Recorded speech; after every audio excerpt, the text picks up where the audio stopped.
Circle जब हम लोग शब्द से चर्चा करें कि सर्किल शब्द जो है एक प्रकार का बंधन होता है कि सर्किल में आप गोल में ही रहेंगे।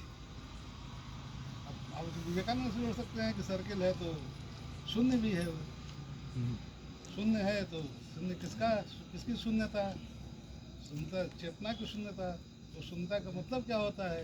इसका तात्पर्य यह भी हो सकता है कि उस शून्यता में एक ऐसी दिव्यता होती है जिसमें सब कुछ किसी पूर्ण में से पूर्ण को निकाल दिया जाए, किसी पूर्ण से पूर्ण को निकाल दिया जाए और पूर्ण ही बचा रहे,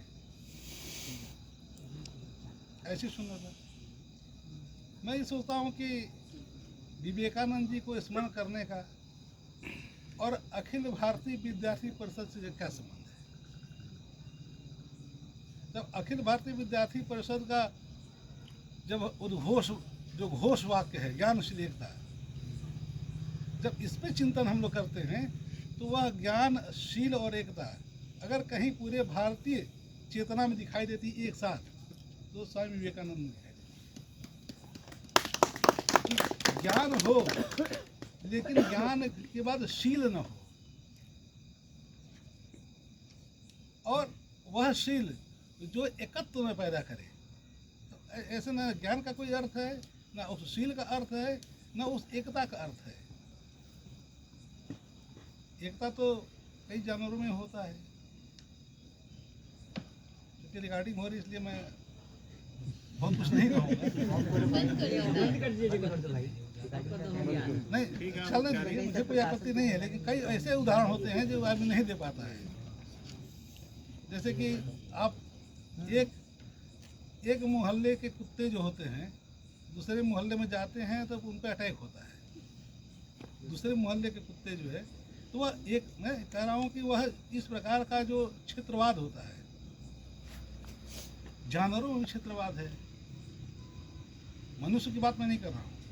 तो वह जो चेतना आती है उस चेतना में एकता की संभावना कैसे बनेगी? अब जो है एकता जो बनेगी किससे? शील से। शील कहाँ से आएगा? ज्ञान से। और इसलिए अखिल भारतीय विद्यार्थी परिषद और स्वामी जी का एकात्मकता का संबंध है। दोनों एकात्म है, चेतना के स्तर पे एकात्म है। और वो चेतना कैसी बनेगी? सर्किल की बनेगी, वृत्त का बनेगा, जिसमें ज्ञान भी होगा, शील भी होगी, एकता भी होगी। इसलिए आप लोगों का जो स्टडी सर्किल जो बनने जा रहा है उस स्थिति को प्राप्त करें जिसमें तीनों आए, ज्ञान भी रहे, शील भी रहे, एकता भी रहे। अब प्रश्न यह है कि विवेकानंद जी को कैसे याद किया जाए? याद करने के दो तरीके हैं उनके, स्वामी जी। एक तो शिकागो के पहले की स्वामी जी, एक शिकागो यात्रा के बाद के स्वामी जी। शिकागो यात्रा के पूर्व जो स्वामी जी हैं उन पर कुछ लोगों का, ईश्वरचंद्र विद्यासागर का बहुत प्रभाव था, राजा राम मोहन राय का बहुत प्रभाव था, उनके गुरु जी का बहुत प्रभाव था, और कुछ वेस्टर्न थिंकर्स थे जिनको जानना चाहिए। मैं औपचारिक चर्चा कर रहा हूँ उनसे, जिसमें can't, Immanuel Kant, mill, Spencer का बहुत व्यापक प्रभाव था। एक वेस्टर्न में उसने, स्पेंसर ने एजुकेशन पे किताब लिखी थी और स्वामी जी ने उस कालखंड में उसका बंगला में अनुवाद किया था कि शिक्षा कैसी होनी चाहिए। अभी नरेंद्र थे, तो स्वामी जी नहीं थे, नरेंद्र थे। तब अनुवाद किया, यानी कि एक तरफ जो है ईश्वरचंद्र विद्यासागर की धारा को स्वीकार कर रहे हैं, दूसरी तरफ प्रगतिशील धारा जो राजा राम मोहन राय की धारा थी उस धारा को स्वीकार कर रहे थे, तीसरी तरफ आध्यात्मिक धारा अपने गुरुदेव से प्राप्त कर रहे थे, और चौथी धारा जो वेस्टर्न की थी, यानी कि सबका समुचित। और भारतीय संस्कृति की जो सबसे सुंदर जो विशेषता है कि भारतीय संस्कृति मलकवत होती है, जिस पर कोई ऐसा माला हो जिसमें जो है तमाम तरह के पुष्प हों, ऐसा शहद हो, शहद बनने के बाद तो पता चलता नहीं है कि किस पुष्प का है, पराग है इसमें। तो स्वामी जी ऐसी धारा बना रहे थे जिसमें पश्चिम के भी और पूरब के, यानी भारत के और भारत के इतर जो विचारधारा थी उस विचारधारा को अपने आप में समेट रहे थे। और ऐसी परिस्थितियों में वह जो है एक शब्द अभी चर्चा कर रहे थे प्रधान जी की, वह जो है अपने गुरु जी के पास गए। वो जब साहित्य पढ़ रहे थे अपने क्लासरूम में, तो एक शब्द आया ट्रांस। ट्रांस, वो ट्रांस शब्द की व्याख्या कैसे किया जाए? तो कहा गया कि इस ट्रांस शब्द को समझना हो तो पूज्य गुरु जी के पास जाना चाहिए। वो व्यक्ति अपने आप में ट्रांस है। ट्रांस मतलब जगत के ऊपर। जगत में आप लोगों को कह रहे, जगत मतलब इंद्रिय अनुभव से जो ऊपर होता है। इंद्रिय अनुभव की सीमा होती है, तो उस सीमा के जो परे हो वह ट्रांस होता है। तब वह अपने गुरु के पास इस ट्रांस शब्द को परिभाषित या ट्रांस शब्द को समझने के लिए, या आज की भाषा में कहा जाए तो ट्रांस शब्द का निर्वचन करने के लिए गए थे। फिर ऐसा संबंध बना कि पूरी दुनिया बदल गई। अब शिकागो यात्रा में थोड़ा सा जल्दी करके मैं जो मूल बात कहना चाहता हूँ उस पर चर्चा करूँगा। फिर शिकागो की यात्रा वो करते हैं। शिकागो की यात्रा में वह एक और धारणा है कि उन्होंने 6 भाषण दिए हैं, यानी 6 दिन भाषण दिए हैं और लगातार नहीं दिए।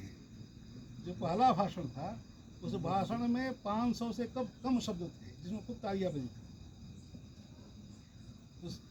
वो इंट्रोडक्टरी था। वो कोई सेमिनार में हम जाते हैं, उसका प्रारूप होता है कि आज आपको सिर्फ जो है अपना परिचय देना है। उस परिचय में उन्होंने जो तालियां बजी थी वो भारतीयता के प्रति श्रद्धा की तालियां थी।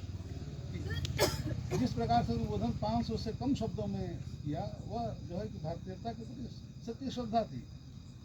फिर दूसरे दिन जो भाषण दिए हैं उसमें भारतीय संस्कृति की चर्चा की है। तीसरे दिन जो चर्चा किए हैं वह बुद्धिज्म की चर्चा किए हैं, जिसकी अब चर्चा कर रहे थे। चौथे दिन चर्चा किए हैं वह इंडियन फिलॉसफी की चर्चा किए हैं। और छठे दिन सबको समराइज करके और क्या होना चाहिए, सार्वभौम धर्म, जो उनकी परिकल्पना थी कि सार्वभौम धर्म की स्थापना विश्व की आवश्यकता है। इन चीज़ों पर चर्चा करते हैं। फिर वह भारत आते हैं, तमाम डीजी जो क्या क्या चर्चा हुई है। 39 साल 5 महीने 21 दिन तक जीवित रहते हैं, फिर उनका देहांत हो जाता है। अब प्रश्न यह है कि हम उनको आज क्यों याद करें, जिसकी चर्चा आपने भी किया कि किसी महापुरुष को उसकी मृत्यु के बहुत दिन बाद उसकी चर्चा हमको क्यों स्मरण करना चाहिए। तो स्मरण करने के 2-3 तरीके होते हैं कि उनका कोई कार्य ऐसा हो कि वो एक तो दीर्घायु हो। दीर्घायु होने से उनका जीवन का बहुत अनुभव होता है। उसमें भी महात्मा जी नहीं थे, ईश्वरीय इच्छा नहीं थी। 39 साल 5 महीने 21 दिन में उनका देहावसान हो गया। दूसरा काम होता है कि बहुत लेखन कार्य किया हो, ताकि वह जो है सबके समक्ष उपस्थित हो। ऐसा भी बहुत नहीं है। तीसरा कि उनकी जो भारत भूमि में या किसी भी समाज के या किसी भी कालखंड में उसकी उपयोगिता क्या है, उसका महत्व क्या है। तो स्वामी जी का तीसरा पक्ष सबसे महत्वपूर्ण है।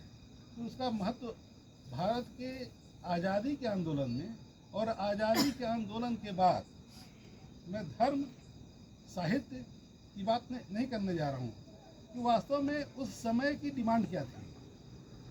अपनी जब यात्रा करते हैं वो यात्रा करते चेन्नई से मद्रास से शुरू करते हैं।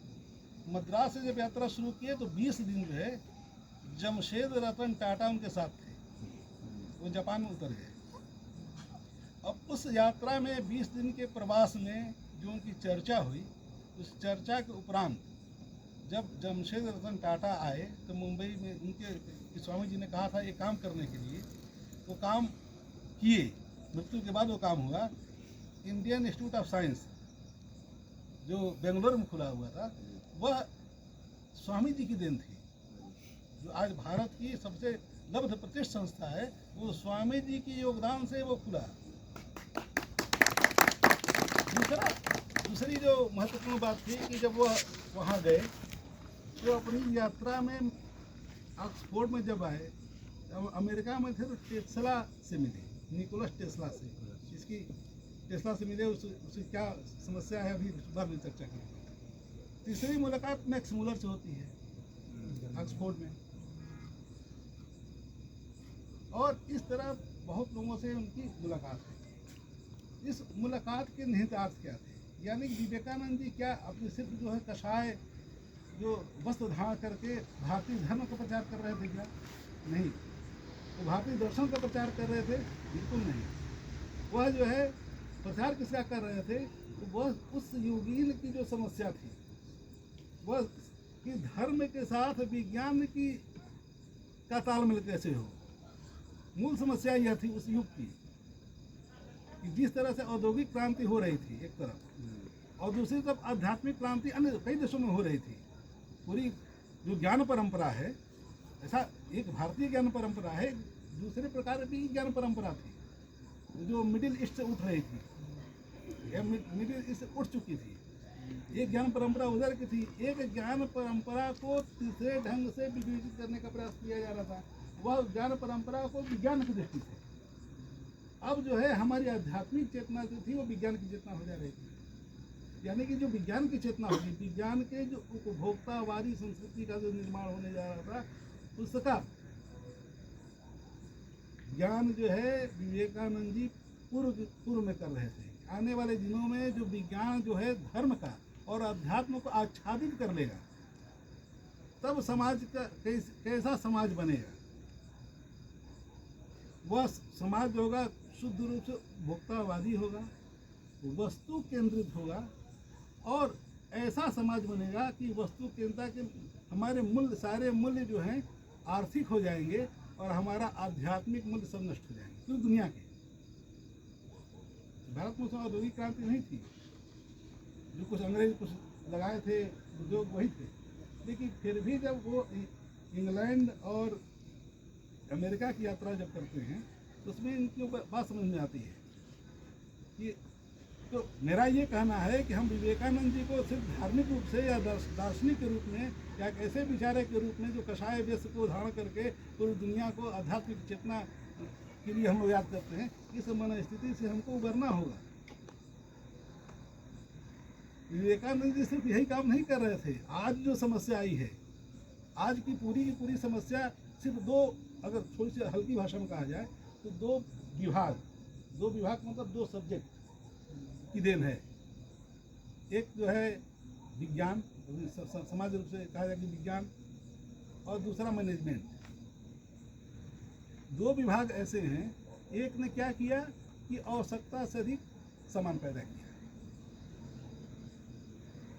आवश्यकता से अधिक सामग्री का उत्पादन जब होगा तो अब जो है खपाना पड़ेगा, या तो वह सामान बेकार हो जाएगा या तो हमको उसकी खपत करनी पड़ेगी। तो खपत करने के लिए हमको मैनेजमेंट की आवश्यकता पड़ेगी।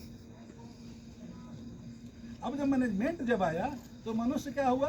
उपभोक्ता हो गया, और सामान को जितनी सामग्री जो उत्पन्न हो रही थी, अधिकाधिक उत्पन्न हो रही थी, उसकी खपत के लिए मनुष्य को जो है ग्रीड यानी कि लालच दिया गया है। और अब हम देखते हैं कि अभी सब लोग फ्लिपकार्ट अमेजॉन यूज करते हैं, ये खरीदने पे 40% छूट, ये खरीदने पे 60% छूट, 70% छूट। ये किस प्रवृत्ति का द्योतक है? इसी प्रवृत्ति को स्वामी जी आगाह कर रहे थे। वो कहाँ? निकोलस टेस्ला से कर रहे थे, वही बात जो है मैक्स मूलर से कर रहे थे, वही बात दुनिया में घूम कर उस आध्यात्मिक चेतना के बारे में कर रहे थे। वो सारी ये समान भी और चेतना जो मूल रूप से ईश्वर कह रहे हैं, वो दोनों एक ही हैं। एक चीज़ और बता मुझे कि आप लोग जब धर्म के इतिहास को पढ़ेंगे, आराम से पढ़िएगा, तो कभी ये समस्या आती है क्या कि पुराना जो इस्लाम है और पुराना ईसाई धर्म है, जिसको कैथोलिक, प्रोटेस्टेंट की बात नहीं कर रहा हूँ, कैथोलिक, ये सभी, ये दोनों धर्म, या हिंदू धर्म में भी हम सनातन धर्म कहते हैं, विज्ञान के प्रति बहुत आग्रही नहीं थे। कैथोलिक तो बिल्कुल नहीं थे, विज्ञान के विरोधी थे।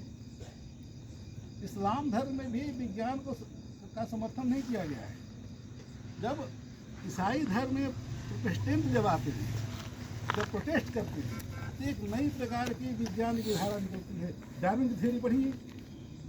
डार्विन वो एक नाव से निकलता है, उसको पैसा मिलता है चर्च से कि आप जाओ रिसर्च करो, और वह एक नाव से निकलता है, नाव से यात्रा करता है, और नाव पे जो जो कुछ भी देखा रहता है, नाव की यात्रा के दौरान कि पहले पानी था, पानी से मछली हुई, मछली से बड़ी मछली हुई, फिर चलने वाली मछली हुई, फिर मनुष्य हो गए, बंदर हो गए। तो उसका जो विकासवाद है, वह विकासवाद जो है अपनी यात्रा के दौरान का है। और यहीं से एक प्रकार से पूंजीवाद, जब डार्विन कहता है कि मनुष्य वही जीवित रहेगा जिसमें उत्तरजीविता का साधन रहेगा, सर्वाइवल ऑफ द फिटेस्ट, कि वही जीवित रहेगा जो जिसके पास वही राज करेगा जिसके पास पूंजी रहेगी। नहीं, पूंजीवाद की जो धारा है, जो पूंजीवादी विचारधारा थी, वह डार्विन के सिद्धांत से उभरा। सर्वाइवल ऑफ द फिटेस्ट, जो सर्वाइव कौन करेगा, जिसका पूंजी होगी, वही पूंजी जिसके पास होगी वह जो है। स्वामी जी इस विचारधारा को समझ रहे थे कि ये जो हम अपने जीवन में विज्ञान को अहमियत देंगे, विज्ञान की अधिमानता को जो ही स्वीकार करेंगे, एक नई प्रकार की संस्कृति इस पूरे विश्व में पैदा होगी। वह संस्कृति जो है मानवीय मूल्यों को नष्ट करेगी। तो हमको विवेकानंद जी को इस दृष्टि से स्मरण करना चाहिए कि उनका मंतव्य क्या था, वो शिकागो में क्या भाषण दिए, वह जो है कितना भ्रमण किए, यह महत्व है। उनका आज़ादी के आंदोलन में क्या महत्व था, साहित्य में क्या महत्व था उनका। वो बोलते थे कि जीवन में 3 चीज़ महत्वपूर्ण होती है। एक दार्शनिक पक्ष, दार्शनिक पक्ष मतलब क्या होता है कि उसकी आइडियोलॉजी, आइडियोलॉजी क्या, उसके तार्किक आधार, वह जो उसका जो बुद्धिवाद है, पहली चीज़ ये महत्वपूर्ण होता है। दूसरी चीज़ वो कहते हैं कि दूसरा सबसे महत्वपूर्ण जो होता है कि किसी विचारधारा का मिथ्यात्व, मिथ्या तत्व, ये सबसे अधिक महत्वपूर्ण होता है। कि एक तो होता है उसकी आइडियोलॉजी, कि उसके तार्किक विचार क्या हैं, उसकी तार्किक अभिव्यक्ति क्या है, और दूसरा कि उस आइडियोलॉजी में मिथ्यात्व क्या है। और तीसरा महत्वपूर्ण बताइए कि हमारा कर्म, कर्म का मतलब जो बाह्य पक्ष होता है। तो वो किसी भी, वही कहते हैं कि हमको इसमें आवश्यकता है सार्वभौमिक धर्म। और जो सार्वभौमिक धर्म कहते हैं तो ऐसे धर्म की बात करते हैं, कहते हैं कि सार्वभौमिक धर्म के तत्व हैं। अब ये सार्वभौमिक धर्म पे यह प्रश्न लगाया सकता है कि हिंदुइज्म है, सिखिज्म है उदाहरण के लिए, बुद्धिज्म है, इस्लाम है, ईसाइयत है, इन तीनों में सब में मिला करके सार्वभौमिक धर्म कैसे बनेगा। वो कहते हैं कि सब में सार्वभौमिक धर्म होने के सब में तत्व हैं। वो तत्व क्या है कि मैं वही हूँ, कौन हूँ, जो ईश्वर है। कहते हैं कि वह जो है लॉजिक जो आएगी, तर्क बुद्धि आएगी, वो वेदांत से आएगी। स्वामी जी का मत इतने कहना है, वेदांत की जो कहते हैं कि जो लॉजिक है, वेदांत की जो लॉजिक है, उस लॉजिक को स्वीकार कर देने को सारे धर्म स्वीकार करते हैं। तो सभी मान लीजिए जो बुद्धिज्म को मानते हैं, बुद्धि तत्व को मानते ही हैं। कोई अगर शिववादी है, शैववादी है मान लीजिए, तो शिव को परम तत्व मानता है। कोई वैष्णव है तो विष्णु को मानता है। कोई शाक्त है तो वो शक्ति को मानता है। उसी प्रकार सारे धर्मों में एक तत्व को मानने की ही क्षमता है, एक एक तत्व को सुप्रीम मानता है तो सारे धर्मों में। अब यह है कि वो दूसरा जो तत्व मिथ्यात्व सबसे महत्वपूर्ण है कि मिथ्यात्व में होता क्या है, मिथ्या का काम क्या है कि हमको दूसरी चीज़ दिखाना, एक चीज़ में दूसरी चीज़ दिखाना। मिथ्या का काम इतना ही है। जैसे कि सांप रस्सी का जो उदाहरण है, सबसे बढ़िया उदाहरण है कि हम रस्सी को देखते हैं और सांप समझ लेते हैं। यही मिथ्यात्व है कि हम है रस्सी। अब मिथ्या तत्व क्या कर रहा है कि उस रस्सी में सांप दिखाई दे रहा है यहाँ पे, और हम उसको सांप समझ ले रहे हैं। और जब जो टार्च जले, रोशनी हो जाए, ज्ञान हो जाए, तो वह रस्सी खत्म हो जाए, सांप खत्म हो जाता है, रस्सी दिखाई देती है। तो धर्म के अंदर, विज्ञान के अंदर, मानवता के अंदर जो मिथ्यात्व है, यानी मिथ्यात्व को समझ लीजिए। मिथ्यात्व का मतलब क्या है कि मूल चीज को न दिखा करके दूसरी वस्तु को दिखाना, मूल वस्तु की जगह पे किसी ऐसे वस्तु को दिखाना जो उसकी रियलिटी नहीं है। तो स्वामी जी कहते हैं, स्वामी जी का मूल मंतव्य यही है कि वह जो जिस प्रकार की हम जिस संस्कृति को जीने जा रहे हैं, उस संस्कृति में मिथ्यात्व का ही प्रभुत्व होगा, रियलिटी नहीं रहेगी, सच्चाई नहीं रहेगी, उसके स्थान पे दूसरी वस्तु रहेगी। ये सांप में रस्सी, रस्सी में सांप, तो इस तरह का मिथ्यात्व रहेगा। जो वस्तु जैसी है वह नहीं रहेगी, दूसरी वस्तु उसमें आरोपित हो जाएगी। वह आरोपण जो होगा वह जो है ज्ञान को खत्म कर देगा, परंपरा को खत्म करेगा, आपकी नैतिकता को खत्म करेगा, आपके जो तथाकथित विज्ञान है उसको भी नष्ट करेगा। और हमारे जो कार्य जो होंगे, जो मिथ्या का जो तीसरा पक्ष था, जो मिथ्या से जनित कार्य होंगे, वह सिर्फ धर्म में आडंबर आएगा और हम एक दूसरे के प्रति हिंसक हो जाएंगे, एक दूसरे के प्रति ऐसे आचार का व्यवहार करेंगे कि आने वाले जो दिन होंगे वह इतिहास के लिए, समाज के लिए, किसी भी कालखंड में उचित नहीं है। तो वह जो है मूल रूप से जो अध्यात्म की जगह विज्ञान का चयन, अब दोनों में कैसे सामंजस्य स्थापित किया जाए। महात्मा गांधी को स्मरण कीजिए जरा। महात्मा गांधी जब विरोध कर रहे थे कि अब मुझे जो है बड़ी बड़ी मशीनें पसंद नहीं हैं, विज्ञान पसंद नहीं है, रेलगाड़ी का विरोध महात्मा गांधी कर रहे थे, तो ऐसा नहीं कि महात्मा गांधी जी मूर्ख थे। महात्मा गांधी जी मूर्ख नहीं थे, वहीं पे विनोबा जी विज्ञान और अध्यात्म दोनों का समन्वय चाह रहे थे। बड़ी मजेदार ये डिबेट पढ़ना चाहिए सभी को कि उस कालखंड में, जिस कालखंड में विवेकानंद जी जिस चिंता को से उलझे हुए थे, उस चिंता से भले गांधी का सरोकार नहीं था, उसमें उसका विरोध कर रहे थे, लेकिन विनोबा भावे उस अध्यात्म और विज्ञान का समन्वय चाह रहे थे। और वो समन्वय सिर्फ और सिर्फ भारतीय चेतना में है, सिर्फ और कहीं नहीं है। पूरी दुनिया की किसी भी ज्ञान परंपरा में अध्यात्म का और विज्ञान का समन्वय अगर कहीं अगर है तो सिर्फ और भारतीयता में है। वो कैसे है? तो परा और अपरा विद्या के माध्यम से। कि परा विद्या जो है हमारी चेतना का उच्चतम स्तर है और अपरा विद्या जो है भौतिक संसाधन है। अब वह जो है, अब थोड़ा सा जो मैंने कंट्राडिक्शन से भी बता दूं कि स्वामी जी जिस आध्यात्मिक चेतना की बात कर रहे थे, अद्वैतिक चेतना की जो बात कर रहे थे, जिसे या समाजवाद की बात कर रहे थे, जिस वेदांतिक समाजवाद की बात कर रहे थे। समाजवाद शब्द बहुत अच्छा है, उसको जरा भी मत कहिए। समाजवाद का मतलब कि सब सबका है, यानी कि मेरा कुछ नहीं है, सब सबका है, जो मेरे हिस्से का मेरा होगा। तो मैंने कि जो ब्रह्म है, जो ब्रह्म को जानता है वो ब्रह्म हो जाता है। वेदांत का मूल मंत्र ये है कि हम अगर हैं, ब्रह्म को जानूंगा तो ब्रह्म हो जाऊंगा। तो ब्रह्म को जानने और मेरे बीच का अंतर क्या है? मूल समस्या इतनी ही है। दुनिया में सिर्फ पूरी दुनिया की 3 समस्याएं हैं, पूरे सारे सब्जेक्ट्स के। मान लीजिए कि कोई बॉटनी का विद्यार्थी है, उसके सामने पहली समस्या है कि बॉटनी है क्या। पहली तो यही समस्या आएगी, बॉटनी है क्या। जूलॉजी का विद्यार्थी तो जूलॉजी क्या है। एक ना साहित्य का विद्यार्थी तो साहित्य क्या है। पहली समस्या आती है कि साहित्य है क्या, हम क्यों पढ़ें। अगर साहित्य को जान गए साहित्य क्या है, साहित्य का अन्यों से क्या संबंध है। यही समस्या है ना कि वहाँ साहित्य हम जान गए कि भाई आदिकाल है, उसके बाद जो है 4 काल बांट देते हैं, भक्ति काल, रीति काल, आधुनिक काल, 4 काल में बांट दिए। तो हम साहित्य तो जान गए, लेकिन साहित्य को जो जानते हैं हम अदर्स को भी जानना शुरू कर देते हैं। और अदर्स को जानते हैं तो इन हमारे और साहित्य और मान लीजिए समाज शास्त्र, तो दोनों का संबंध बन गया। तो इन दोनों को संबंध जो बन रहा है, या समाज से और साहित्य का जो संबंध बन रहा है, ये संबंध बनाने वाला कौन है? अगर कोई एक वस्तु है, दूसरी वस्तु है, इसको आप दोनों रूप से देख सकते हैं कि एक वस्तु है। मैं विवेकानंद से बाहर नहीं जा रहा हूँ, इन्हीं की बात कर रहा हूँ। एक वस्तु है, दूसरी वस्तु है, दोनों के बीच कुछ संबंध होगा। अगर संबंध है तो कोई संबंध बनाने वाला होगा। क्या संबंध नहीं है तो ये संबंध नहीं है, ये भी तो जानने वाला कोई होगा।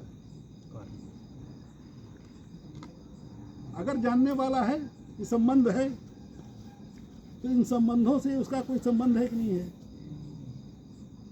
अगर संबंध नहीं है तो इन दोनों से संबंध को नहीं है यह बताने वाला कोई संबंध होना चाहिए।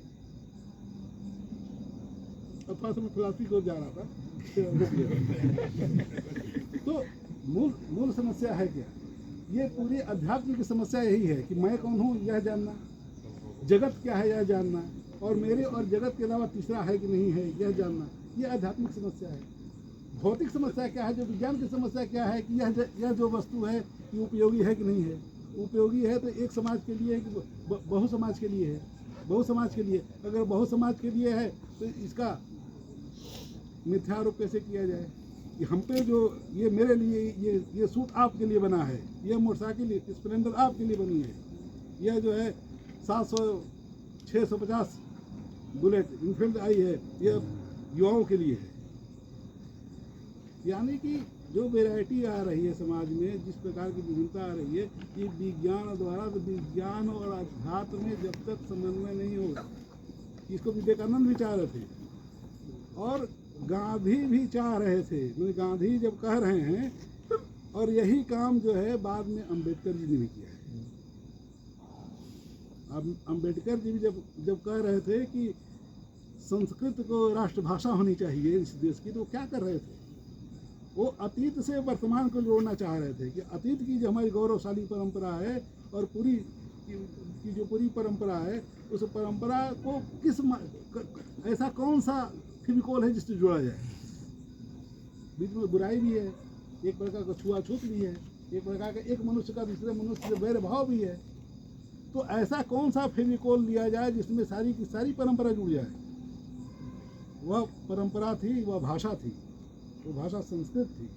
अम्बेडकर जी कहते हैं कि जब इस राष्ट्र को जो है, और विवेकानंद जी के साथ अंग्रेजी बोलते थे, संस्कृत बोलते थे। भारत में इतनी भाषा तो बोली नहीं जाती है, इसके अलावा बहुत सी भाषा भारत में उसमें बोली जाती थी, लेकिन वो कहाँ, भाषा कभी दुनिया में कभी अवरोध नहीं रहा है। भाषा कभी भी दुनिया में अवरोध रहा ही नहीं, वरना कोलंबस और तमाम जो नाविक थे पूरी दुनिया में जो भ्रमण किए कर ही नहीं पाते।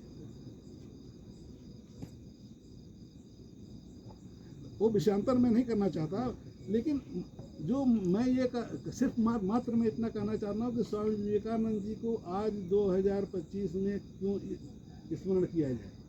तो यह चेतना हमारे अंदर होना चाहिए कि जो विज्ञान की अधिकता थी, विज्ञान और अध्यात्म के संबंध से पूरी दुनिया को कैसे, पूरी दुनिया को नव सृजित किया जाए, एक प्रकार से नव सृजन कैसे हो, और उस सृजन में अध्यात्म और विज्ञान का समन्वय करके ही दुनिया का विकास हो सकता है।